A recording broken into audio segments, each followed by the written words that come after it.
అదే RTV app వార్తల్ని క్షణాల్లో చదివే అవకాశం ఉంటుంది. ఒక న్యూస్ పేపర్, ఒక టెలివిజన్ ఛానల్ మీ చేతుల్లో ఎప్పుడూ ఉంటాయి.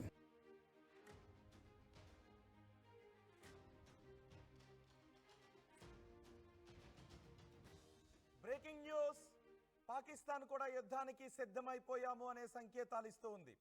ఇప్పటికే పాకిస్తాన్ రక్షణ శాఖ మంత్రి మాట్లాడాడు. రోజులు గడుస్తున్న కొద్దీ ఉద్రిక్తతలు పెరుగుతున్నాయని. క్షేత్రంలో భారత్ చాలా సీరియస్గా వెళుతోంది అని పాకిస్తాన్ రక్షణ శాఖ మంత్రి అంటున్నాడు. క్షేత్రంలో భారత్ చాలా తీవ్ర చర్యలు తీసుకుంటోంది అని పాకిస్తాన్ రక్షణ శాఖ మంత్రి అంటూ ఉన్నాడు. ఈ నేపథ్యంలో పాకిస్తాన్ కూడా మేము యుద్ధానికి సిద్ధమనే సంకేతాలు ఇస్తోంది. ఇప్పుడు పాకిస్తాన్ తన యుద్ధ సన్నాహాల గురించిన వీడియోలు రిలీజ్ చేసింది. ఆ వీడియోలు ఇప్పుడు మీరు ఆర్టీవీ స్క్రీన్ పైన చూస్తున్నారు. మా నావికా దళం కూడా సిద్ధంగా ఉంది అని చెప్తోంది. మా వైమానిక దళం సిద్ధంగా ఉంది అని చెప్తోంది. మా ఆర్మీ కూడా సిద్ధంగా ఉంది అని పాకిస్తాన్ మిలిటరీ విభాగం చెప్తోంది. ఇప్పటికే రోజు రోజుకి భయంలో ఉన్న పాకిస్తాన్ వాళ్ళ యుద్ధ సన్నాహాల గురించిన వీడియోలు రిలీజ్ చేశారు. ఇప్పుడు మీరు ఆర్టీవీ స్క్రీన్ పైన చూస్తూ ఉన్నారు. యుద్ధ ట్యాంకర్లను సరిహద్దులకు తరలిస్తోంది పాకిస్తాన్. అంతేకాదు కొన్ని నిర్ణయాలను కూడా తీసుకుంటోంది. ఐఎస్ఐ చీఫ్కి జాతీయ భద్రతా సలహాదారు, నేషనల్ సెక్యూరిటీ అడ్వైజర్ పదవిని కూడా కట్టబెట్టింది. ఐఎస్ఐ చీఫ్కి జాతీయ భద్రతా సలహాదారు పదవిని కూడా కట్టబెడుతూ నిర్ణయాన్ని తీసుకుంది. మరోవైపు పాకిస్తాన్ ఉగ్ర మూలకం, పాకిస్తాన్ ఉగ్ర గురువు, పాకిస్తాన్ పెంచి పోషిస్తున్న లష్కర్-ఏ-తోయిబా చీఫ్ హఫీజ్ సయీద్కి భారీ భద్రతను కల్పిస్తూ కూడా నిర్ణయాన్ని తీసుకుంది. ఎక్కడ భారతదేశం హఫీజ్ సయీద్ని వేసేస్తుందోననే భయం పాకిస్తాన్లో కనిపిస్తూ ఉంది. పిఓకేను ఎక్కడ భారత్ స్వాధీనం చేసుకుంటుందో అనే భయం పాకిస్తాన్కి ఉంది. పాకిస్తాన్పై యుద్ధాన్ని ప్రకటిస్తే పాకిస్తాన్ రూపురేఖలు, అస్తిత్వం ఎక్కడ మొత్తం మారిపోతుందో, కోల్పోతుందనే భయం ఉంది. అందుకే చూడండి ఒకసారి ఆర్టీవీ స్క్రీన్ పైన. ఇప్పుడు మీరు చూస్తున్నది పాకిస్తాన్ యుద్ధ సన్నాహాలను ఆర్టీవీ స్క్రీన్ పైన చూస్తూ ఉన్నారు. పాకిస్తాన్ కొన్ని వీడియోస్ని రిలీజ్ చేసింది. మేము దేనికైనా సిద్ధంగా ఉన్నామని. ఇప్పటికే మా దగ్గర అణుబాంబులు ఉన్నాయి. భారతదేశం క్షేత్రస్థాయిలో చాలా తీవ్రమైన చర్యలు తీసుకుంటోంది. ఒకవేళ భారతదేశం యుద్ధం చేయటానికే ముందుకు వెళితే మేం కూడా అందుకు సిద్ధం. మా అస్తిత్వానికి దెబ్బతీసే పరిస్థితులే వస్తే మేము అణుబాంబులు వేయడానికైనా సిద్ధమని పాకిస్తాన్ అంటుంది. అందుకే చూడండి ఒక్కసారి ఆ ఆర్టీవీ స్క్రీన్ పైన ఇప్పుడు మీరు చూస్తున్నది పాకిస్తాన్ సైన్యాన్ని బోర్డర్లోకి పంపిస్తున్నటువంటి దృశ్యాలు, పాకిస్తాన్ వైమానిక దళాన్ని అలర్ట్ చేస్తున్నటువంటి దృశ్యాలు, పాకిస్తాన్ నావికా దళం సిద్ధమవుతున్నటువంటి దృశ్యాలు, ఇవన్నీ కూడా పాకిస్తాన్ రిలీజ్ చేసింది. అంటే భారత్ ఎక్కడా తగ్గట్లేదు కాబట్టి మేము కూడా యుద్ధానికి సిద్ధమనే సంకేతాలను భారత్ ఇస్తుంది. అంటే ఇప్పటికే పాకిస్తాన్ ఆర్మీ రాజీనామాలు చేసి వెళ్ళిపోతున్నటువంటి నేపథ్యంలో పాకిస్తాన్ అడుగుతోంది వాళ్ళ రాజీనామాలు చేస్తున్న వృద్ధ సైనికులను తిరిగి సైన్యంలో చేరండి అని చెబుతూ మేకపోతు గాంభీర్యాన్ని ప్రదర్శిస్తుంది. మనం ఇప్పటికే ఎలక్ట్రానిక్ వార్ఫేర్ని లాంటి వ్యవస్థలను కూడా సరిహద్దులో మోహరించి ఉంచాం. పాకిస్తాన్కి చెందిన డ్రోన్లు, విమానాలు, యుద్ధ విమానాల నావిగేషన్ని జామ్ చేయడానికి కావాల్సిన చర్యలు తీసుకున్నాం. మన త్రివిధ దళాలు సిద్ధంగా ఉన్నాయి. నిన్నే మనం పాకిస్తాన్కి పై యుద్ధానికి భారత తీసుకునే చర్యలకు సంబంధించి భారత ఆర్మీకి, భారత త్రివిధ దళాలకు పూర్తి స్వేచ్ఛనిచ్చాం. భారత మిలిటరీకి పూర్తి స్వేచ్ఛనిస్తూ నిర్ణయాన్ని తీసుకున్నట్టు చెప్పినటువంటి సమయంలో పాకిస్తాన్కి ఇప్పుడు ఏం చేయాలో దిక్కుతోచక ఇదిగో పాకిస్తాన్ సైన్యం మాక్ డ్రిల్ని చేస్తోంది. చూడండి ఒకసారి ఆర్టీవీ స్క్రీన్ పైన పాకిస్తాన్ సైన్యం డ్రిల్ చేస్తూ ఉంది. ఆ డ్రిల్ దృశ్యాలను సోషల్ మీడియాలో రిలీజ్ చేస్తుంది.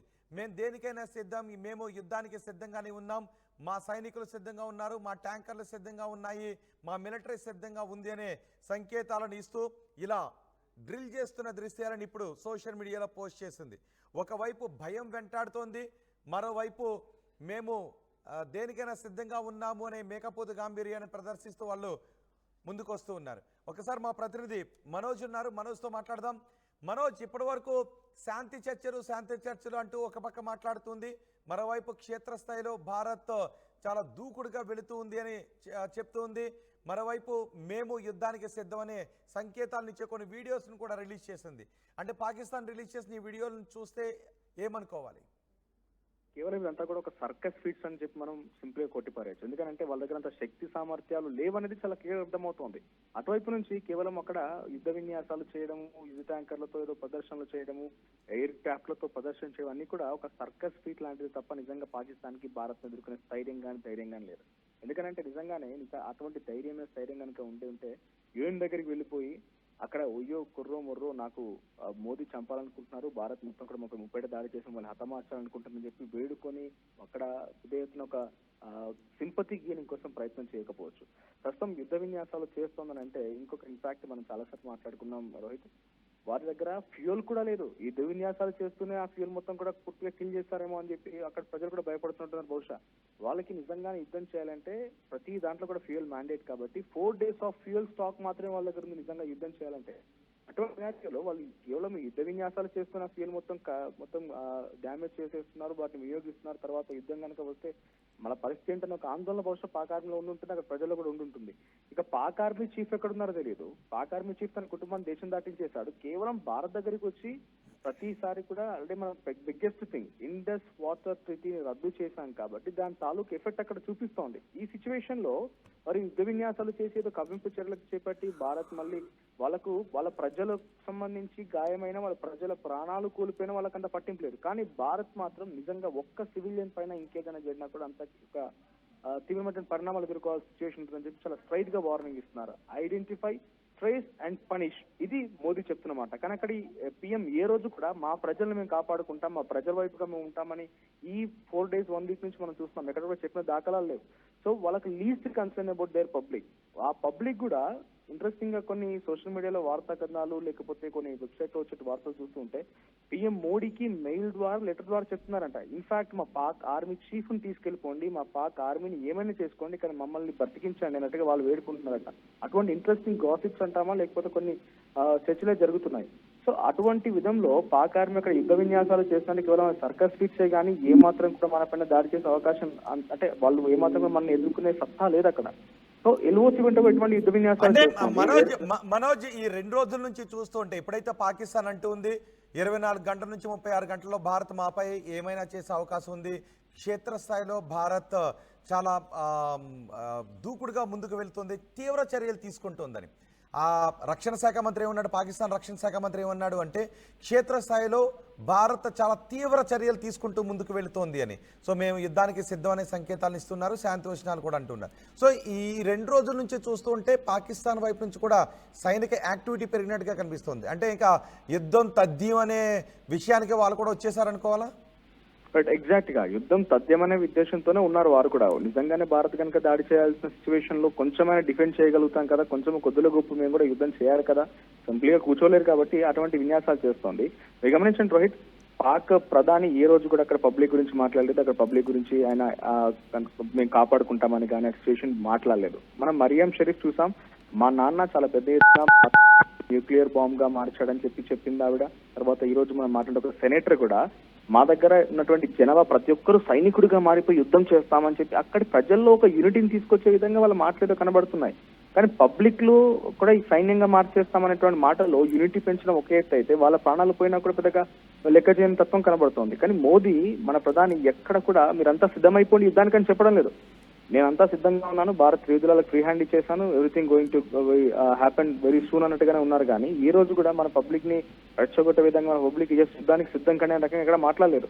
అక్కడ ఒక ఇంటర్నల్ యుద్ధం జరుగుతోంది, వేర్పాటువాదం గురించి కానివ్వండి, ఇంటర్నల్ ఇంకేదో జరుగుతోంది. వాటన్నిటి కూడా కంట్రోల్ చేసే ఉద్దేశంలో భాగంగానే ఇండియా అన్నట్టుగా రక్షణ మంత్రి కానివ్వండి, ఇన్ఫర్మేషన్ బ్రాడ్కాస్టింగ్ మినిస్టర్ అతౌల్లా సలార్ ఆయన కూడా మాట్లాడిందంటే 24 గంటల నుంచి 36 గంటల్లో భారత్ మా పైన దాడి చేసే అవకాశం ఉందని చెప్పడంలో ఒక అర్థం. ఫస్ట్ థింగ్ యుఎన్ దగ్గరికి వెళ్ళిపోయి యుఎన్ దగ్గర ఏం చెప్పుకున్నారు, మా పైన భారత్ దాడి చేసే అవకాశం ఉంది, మమ్మల్ని కాపాడండి అని అక్కడ మొరబెట్టుకున్నారు. మరి ఇక్కడికి వచ్చి మళ్ళీ ఇది ఎక్కువగా మాట్లాడుతున్నారని అంటే వాళ్ళకి క్లియర్ గా ఒక సింపతి గెయినింగ్ అనేది కావాలి. సింపతి గెయినింగ్ ఇక్కడ నుంచి వాళ్ళకు ఒంటరైపోయారు, ఏ కంట్రీ కూడా సపోర్ట్ చేయలేదు. కానీ ఇండియాకి 68 దేశాలు సపోర్ట్ చేస్తున్నట్టుగా బహిరంగంగా ప్రకటించారు. చాలా వరకు ఆ ఎఫెక్ట్ చూస్తున్నాం, మన సపోర్ట్ ఏ రకంగా ఉంది, ఎటువంటి విధంగా వాళ్ళు సపోర్ట్ ఇస్తున్నారు, ముసాద్ కానివ్వండి, FBI సంస్థలు కానివ్వండి. సో అటువంటి సిచ్యువేషన్ లో ఇండియా ఉంది. కానీ పాకిస్తాన్ ఒంటరి అయిపోయింది. వాళ్ళకి సింపతి గెయినింగ్ కావాలి, వేరే దేశాల నుంచి సింపతి గెయినింగ్ కావాలి, లోపల ప్రజల్ని వాళ్ళపైన కొంత తిరుగుబాటు చేయకుండా వాళ్ళపై వ్యతిరేకం అవ్వకుండా ప్రజల్లో కొంత వాళ్ళకి సింపథైజేషన్ కావాలి, సింపథీ గెయినింగ్ కోసం వాళ్ళంతా మాట్లాడుతున్నారు. నిజంగా దాడి చేయాల్సి వస్తే మోడీ లాంటి powerful prime minister world wide గా తనకంటూ ఒక కరిస్మాటిక్ లీడర్ గా ఉన్న ఆయన మేము వస్తున్నాము ముహూర్తం పెట్టుకొని వెళ్తారా? వాళ్ళు చెప్పినట్టుగా 24 గంటలు 36 గంటలు అని చెప్పి ముహూర్తం పెట్టుకొని ముహూర్తం ఖాయమైపోయింది అన్నట్టుగా వాళ్ళు దాడి చేయరు, ఇక్కడ దాడి చేస్తామని చెప్పరు. సైలెంట్ గా బాలాకోట్ సర్జికల్ స్ట్రైక్ల మాదిరిగానే వెళ్ళిపోతారు, అక్కడ చేయాల్సిన పని ఇట్టే కానిచ్చేస్తారు, వస్తారు. అంతేగాని వీళ్ళకు కేవలం ఏంటంటే సింపతి గెయినింగ్ కోసం మాట్లాడుతున్న మాటలేగా నిజంగా ఇన్ని గంటలు అన్ని గంటలు అనే విషయం ఇప్పటి వరకు ఎగ్జాక్ట్ గా మనం కూడా చెప్పలేము. ఒకవేళ జరగాల్సి వస్తే మాత్రం ఈ రాత్రిగా జరగవచ్చు, చెప్పలేము. ఎందుకంటే గతంలో కూడా మనం చూసినట్టుగా మనం ఏది తెలియకుండానే రాత్రి పని కానించేటువంటి ఒక ప్రక్రియ గతంలో బాలాకోట్ లో చూసాం. తెల్లవారుజామున భారతదేశం ఒక్కసారి లేచి చూసేసరికి బాలాకోట్ మొత్తం అల్లాడిపోయింది, పాకిస్తాన్ మొత్తం ముచ్చెమట్టలతో తలడిల్లిపోతుంది. అటువంటి సినారియో ఉంది. ఇప్పుడు కూడా జరగొచ్చేమో, ఏ క్షణమైనా కూడా అది జరిగే అవకాశం ఉంది. కానీ వన్ థింగ్ ఒకటి ఇండియాకి చాలా కాన్ఫిడెంట్ గా చెప్పాల్సిన అంశం ఏంటంటే there will be no more Pakistan. అది ఇంటర్నల్ గా యుద్ధం జరిగిన పాకిస్తాన్ అనే పదం ఉండదు. ఒకవేళ భారత్ తో నిజంగానే యుద్ధానికి సిద్ధమైంది కాబట్టి నిజంగా భారత్ కనుక చేయాల్సి వస్తే పాకిస్తాన్ లేకుండా ఉండే అవకాశం ఉంది. రైట్ మనోజ్, పాకిస్తాన్ ఇప్పుడు గంటలు లెక్క పెట్టుకుంటూ ఉంది. పాకిస్తాన్ చెప్పింది, భారతదేశం చెప్పలేదు. భారత ప్రధాని కేవలం ఐడెంటిఫై, ట్రేస్, పనిష్ అని మాత్రమే అన్నారు. కానీ పాకిస్తాన్ 24-36 అని అంటుంది. 24 గంటలు 36 గంటలు అని 24 hours 36 hours అని పాకిస్తాన్ మాత్రమే చెప్పింది. కానీ భారత్ ఎక్కడ కూడా ఇన్ని గంటలు అని చెప్పలేదు. ఐడెంటిఫై, ట్రేస్, పనిష్ అని మాత్రమే చెప్పారు. సో పాకిస్తాన్ మాత్రమే గంటలు లెక్క పెట్టుకుంటూ ఉంది. అందుకే క్షేత్రస్థాయిలో భారత్ చాలా తీవ్ర చర్యలు తీసుకుంటోంది అని చెప్పింది కూడా పాకిస్తానే. అణుబాంబుల గురించి మాట్లాడింది కూడా పాకిస్తానే. యుద్ధం గురించి కూడా మాట్లాడుతుంది పాకిస్తానే. శాంతి చర్చలు రండి అని పిలుపునిస్తున్నది కూడా పాకిస్తానే. అన్ని దేశాల దగ్గరికి వెళ్ళి మాకు సాయం చేయండి అని అడుగుతున్నది కూడా పాకిస్తానే. ఇప్పుడు పాకిస్తాన్ ఇక చేసేదేమీ లేక భారత్ తీవ్ర చర్యలు తీసుకుంటోంది అని పాకిస్తాన్ కళ్ళ ముందు కనబడుతుంది. కాబట్టే ఇప్పుడు అదిగో ఆ యుద్ధ విన్యాసాలు చేస్తోంది పాకిస్తాన్. ఒకసారి ఆర్టీవీ స్క్రీన్ పైన చూడండి, వాళ్ళ గన్స్ని సరిహద్దులోకి పంపిస్తోంది, వాళ్ళ విమానాలను, యుద్ధ విమానాలను సరిహద్దులోకి పంపిస్తోంది, యుద్ధ విన్యాసాలు చేస్తోంది. ఈ యుద్ధ విన్యాసాలకు సంబంధించిన వీడియోలను ఇప్పుడు సోషల్ మీడియాలో పోస్ట్ చేసింది. ఏ తేదీలన యుద్ధ విన్యాసాలు చేశామన్నదాన్ని చూడండి. ఒకసారి అక్కడ ఒక గుట్టపై ఉన్నటువంటి దాన్ని పేల్చివేస్తూ ఆ దృశ్యాన్ని కూడా మీడియాలో పోస్ట్ చేస్తుంది. అలాగే యుద్ధ విమానాలను, సైనిక యుద్ధ విన్యాసాలను కూడా, ఇలా నావికాదళ విన్యాసాలను కూడా ఇప్పుడు సోషల్ మీడియాలో పోస్ట్ చేసి మేము సిద్ధంగా ఉన్నామని చెప్తుంది. అంతేకాదు పాకిస్తాన్ ఉగ్రవాద గురువు హఫీజ్ సయీద్ను కూడా, లష్కరే తోయిబా చీఫ్ హఫీజ్ సయీద్కి భారీ భద్రతను కల్పిస్తూ కూడా నిర్ణయాన్ని తీసుకుంది. ఏకంగా 4 కిలోమీటర్ల రేడియస్లో చీమ చిటుకుమన్నా కూడా తెలిసే విధంగా హఫీజ్ సయీద్కి రక్షణ కల్పిస్తూ నిర్ణయం తీసుకుంది. చూడండి ఒకసారి మొదటి బాక్స్లో ఏప్రిల్ 29వ తారీఖున వాళ్ళ యుద్ధ ట్యాంకులు సరిహద్దులకు తరలివస్తూ అక్కడ విన్యాసాలు చేస్తున్నటువంటి దృశ్యాలు. ఏప్రిల్ 30వ తారీఖున వాళ్ళు గన్స్తో, యుద్ధ ట్యాంకర్లతో విన్యాసాలు చేస్తున్నటువంటి దృశ్యాలు కూడా మీరు ఆర్టీవీ స్క్రీన్ పైన చూస్తున్నారు. ఇప్పుడు ఈ వీడియోస్ని రిలీజ్ చేశారు. ఇక పాకిస్తాన్కి అర్థమైపోయింది ఏ క్షణమైన భారత్ తమపై విరుచుకుపడే అవకాశం ఉంది అని, ప్రతీకారం తీర్చుకునే అవకాశం ఉంది అని. ఇప్పటికే పీఓకేని స్వాధీనం చేసుకోవాలి అనే మాటలు కూడా వినిపిస్తున్నాయి. బ్రిటన్ ఎంపీ కూడా ఒకరు మాట్లాడారు, భారతదేశం పీఓకేని స్వాధీనం చేసుకోవాలి, అప్పుడే పాకిస్తాన్కి బుద్ధి వస్తుంది, ఈ ఉగ్రవాద కార్యకలాపాలన్నిటికీ ఫుల్ స్టాప్ పడాలంటే పీఓకేని స్వాధీనం చేసుకోవాలి అని. ఇప్పుడు పాకిస్తాన్కి యుద్ధ భయం చాలా స్పష్టంగా కనిపిస్తోంది. అందుకే పాకిస్తాన్ తమ యుద్ధ సామాగ్రిని సరిహద్దులకు తరలిస్తోంది. ఇప్పటికే మన నౌకలు అరేబియా సముద్రంలో గస్తీ కాస్తూ ఉన్నాయి. ఈ నేపథ్యంలో పాకిస్తాన్ కూడా మేము అరేబియా సముద్రంలో మా నావికా దళం కూడా విన్యాసాలు చేస్తోంది అంటూ ఇప్పుడు మీరు ఆర్టీవీ స్క్రీన్ పైన చూస్తున్నదే పాకిస్తాన్ నావికా దళ విన్యాసాలు. ఇటు రెండో బాక్స్లో మీరు చూస్తున్నారు పాకిస్తాన్ ఆర్మీ విన్యాసాలు. ఇప్పటికే పాకిస్తాన్ ఆర్మీ తమ ఉద్యోగాలకు రాజీనామాలు చేసి వేలాది మంది వెళ్ళిపోతూ ఉంటే పదవీ విరమణ చేసిన వృద్ధ సైనికులను తమ సైన్యంలోకి రమ్మని చెబుతూ ఉంది. పాకిస్తాన్ టచ్ చేయాలి అంటే ఒకటికి 10 సార్లు ఆలోచించాలి అని ఆ దేశ రాజకీయ నాయకులు చెప్తూ ఉన్నారు. మేము చర్చలకు సిద్ధం, కానీ భారతదేశం చర్చలకు రావడం లేదు, చాలా తీవ్ర చర్యలతో ముందుకు వెళ్తోందని. ఎస్, భారతదేశం చాలా తీవ్రంగానే పరిగణించింది. భారత పౌరులను 28 మందిని మన కాశ్మీర్లో పొట్టన పెట్టుకున్న తర్వాత ఇక ఉపేక్షించాల్సిన అవసరం లేదు, మనం తీవ్రంగానే ఆలోచించాల్సిన అవసరం ఉంది అంటూ భారతదేశం దూకుడుగానే ముందుకు వెళ్తుంది. అందుకే వాళ్ళు ప్రపంచ దేశాల ముందుకు వెళ్ళి చర్చించుకుందాం అని అంటూ ఉన్నప్పటికీ కూడా మనం చెప్పేశాం నో చర్చలు అని, నో డిస్కషన్స్, ఓన్లీ యాక్షన్. ఇక చర్చలు లేవు, ఓన్లీ యాక్షన్ అని మాత్రమే మనం చెప్పేశాం. కానీ పాకిస్తాన్ కుదిరితే చర్చలు అని అంటుంది, కానీ మనం మాత్రం నో డిస్కషన్స్, కేవలం యాక్షనే అని. మన 4 విమానాలు నిన్న ఒక పెట్రోలింగ్ చేస్తేనే వాళ్ళ వెన్నులో వణుకు పుట్టింది. అందుకే వాళ్ళకి అర్థమైపోయింది మా దగ్గర క్రెడిబుల్ ఇన్ఫర్మేషన్ ఉంది, మా దగ్గర మా నిఘా సంస్థలు ఇచ్చినటువంటి విషయం కూడా మా దగ్గర ఉంది. రాబోయే 24 గంటల్లోనో 36 గంటల్లోనో భారత్ ఏదో చేయబోతోందని.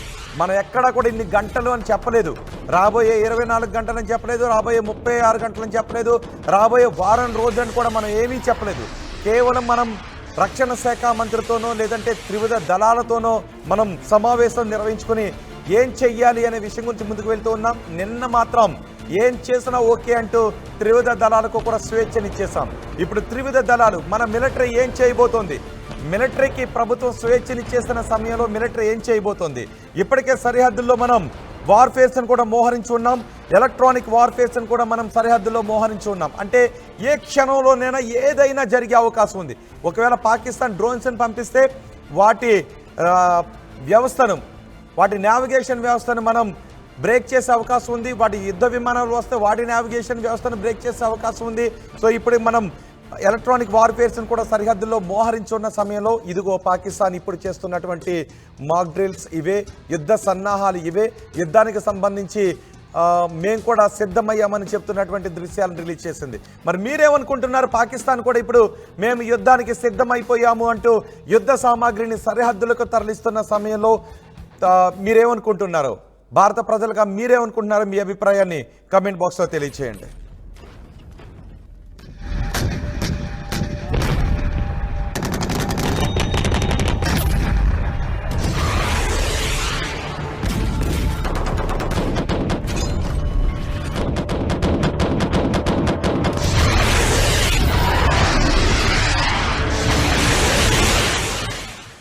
మరిన్ని వీడియోస్ కోసం ఛానల్ ని సబ్స్క్రైబ్ చేయండి, లేటెస్ట్ అప్డేట్స్ కోసం వాట్సాప్ ఛానల్ ని ఫాలో చేయండి అండ్ లింక్ డిస్క్రిప్షన్ లో ఉంది.